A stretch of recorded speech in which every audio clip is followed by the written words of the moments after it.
In the secret annex, Anne's day began at 6:45. She would take the screens down from the windows, and then the morning ritual in the bathroom would start, as one by one the group in hiding prepared for the day.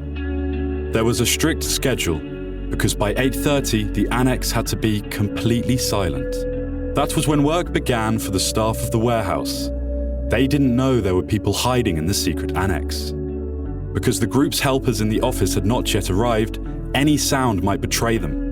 Even the toilet was a no-go area, as the soil pipe ran right through the warehouse. Shh, Father. Quiet, Otto. Shh. Pim, it's 8:30. Come here now, you can't run the water anymore.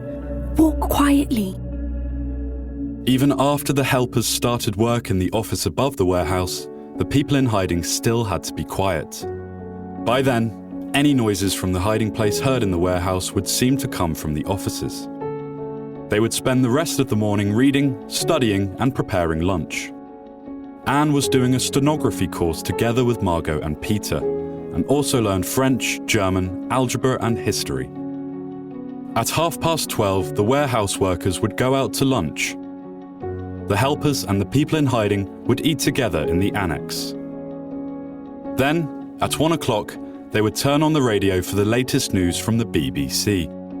The helpers would stay until about 1:45, then go back to work. At that point, the people in hiding could have a nap. Anne used the time to study and to write. By about 4 o'clock, it was time for coffee and dinner preparations would start. The warehouse workers went home at 5:30. Their helper Bep Voskau usually popped in after that to ask if any of them needed anything. When she, too, had left for home at 5:45, the people in hiding would spread out throughout the building. With everyone gone, they could emerge safely from their hiding place and even go into the front section of the building. Herman Van Pels would check the day's mail. Peter Van Pels fetched the bread left for them in the office. Otto Frank typed, presumably business letters. Margot and Anne did some office work for the helpers, such as filing letters, and August Van Pels and Edith Frank would cook the evening meal. They also washed themselves in the office kitchen, the only available hot water. After dinner, the group would read or chat or play games. The windows were blacked out as evening fell, and preparations for the night began at 9. Furniture had to be moved to make rooms ready to sleep in.